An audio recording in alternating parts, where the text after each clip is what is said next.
I'm Dr. Young. I would like to talk about my new theory on facial beauty and how it's going to impact the plastic surgery industry. I really think this is an exciting new way to think about how we assess one another when we try to determine if there's beauty present in our face. And previously we haven't figured out the answers, and knowing the answers to facial beauty is essential to formulate the goals that plastic surgeons use to improve the patients that we see. Now, I wanted to bring up a case presentation. Now, if you're going to hire a particular person, between these two people, all things being equal, you are likely going to choose this person. Now, I know that's really superficial, but we essentially make decisions like that all the time. And I want to tell you that that's okay, and it's really based on our desires for self-preservation and also our desires for order. It's sort of a very simple reason why we decide to choose one particular person or the other based on looks. And with that question, there's other questions that can also be attributed to that more attractive person, including who is healthier, who would you marry, who has a better personality, who is more honest even. And so you can see how looks can have a major impact on a person's life. It's in every aspect of our lives, in the social arena, in the work environment, and the relevance is obvious. Even in birth, our mothers are more likely to give us more attention based on how attractive we are. They did a study by USA Today, or some TV show that I recalled a couple of years ago, where they had varying degrees of beauty in a child, and they timed how long the mother would be away from that child.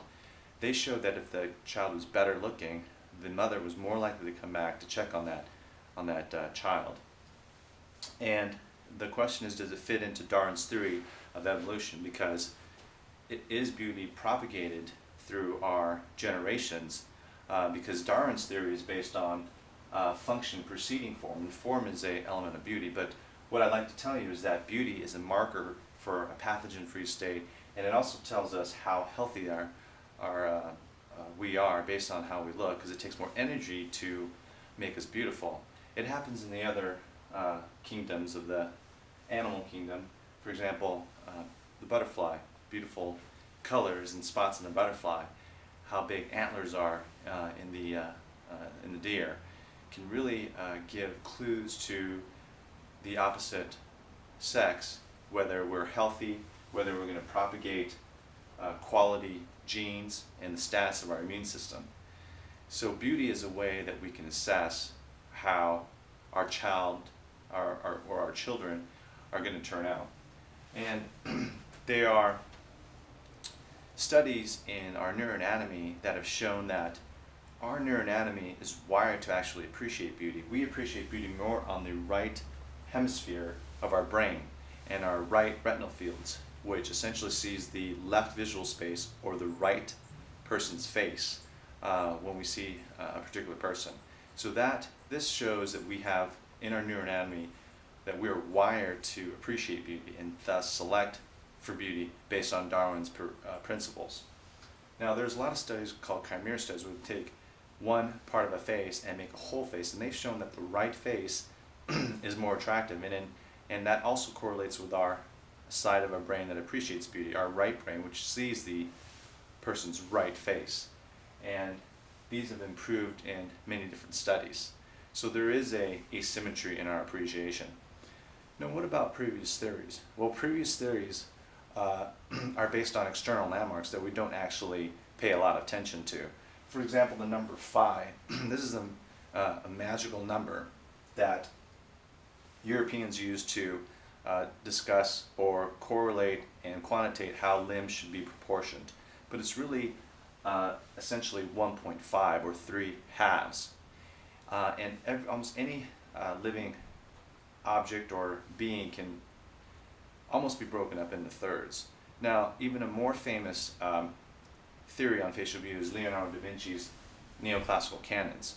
And Dr. Farkas and colleagues have shown that doesn't really explain beauty. And in fact, in one of the canons was only present in 10% of the population, let alone it wasn't even present in our population in a high degree, let alone explaining beauty and the difference between average and what is really beautiful. Now, Dr. Simons did a study where he took a compilation of many different people in jail to try to find a characteristic that would insinuate that that person would likely commit crimes, and he showed that the average montage of those pictures was actually more attractive. So the theory of averageness became popular as beauty.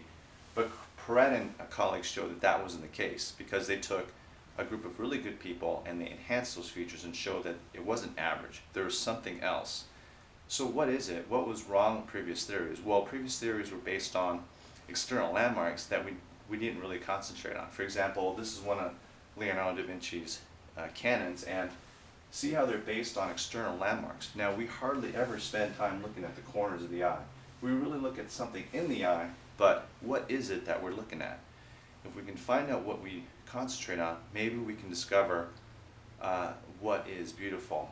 And there are other reasons why we couldn't identify beauty. For one thing, we appreciate beauty on our right side, but it's our left brain that actually analyzes things and assesses things in a mathematical and analytical way. So our brains were separated, and hence that continental divide sort of caused some confusion on how to figure out what beauty was, because our brains are connected by a very small area called the corpus callosum, and a lot of things get missed in that transfer of information. The other reason is that we appreciate beauty deep within our brain, where our bodies are controlled, for example, our blood pressure and our heart rate. When we assess someone beautiful, our heart rate rises, and that sort of also separates our appreciation of what beauty is and our understanding of what beauty is from our left brain, because our brain, the appreciation of beauty is separated in all different elements in the brain. Some more confounding factors include that there are different extremes of beauty, and there are many different variations at the extreme of very, very beautiful. And those minor variations sort of confounded our ability to know what was actually ideal, because one person could be very, very beautiful but just be a millimeter off of one aspect, and we weren't really able to understand or pick out what is it, or what is the ideal actually that we're looking for. Now, the question is there an ideal? Because that's what we're looking for when we talk about facial beauty. And I'm going to venture to say that there is an ideal, because if you can say that one person is more beautiful than the other, there has to be an extreme of very beautiful and not beautiful. And that very beautiful is the ideal that we're actually looking for. And culture doesn't, it's been shown that culture has a less effect on our appreciation of beauty, because babies as young as 3 months old are able to distinguish between a beautiful person and not or a less beautiful person, because they spend more time looking at a more beautiful picture of a person. Now, I want to explain to you that our appreciation of beauty is really inherent in our cellular level. We want everything in our lives to be ordered. For example, when we were born, we want to be changed on time, we want to use the bathroom on time. And this is a great example. For example, if you asked a large group of people where to put a circle within a box, that a large percentage of people would choose that circle to be in the center of the box. And it's just our inherent desire for everything in our lives to be ordered. That same principle applies to the face. We want everything in the face also to be ordered. So there's something in the face or objects in the face that need to be organized. And could those be the eyes, nose, and mouth? And that might be obvious because those are some of the main structures in our face. But what is it about the eyes, nose, and mouth, and what object within those structures is important? That is a central question.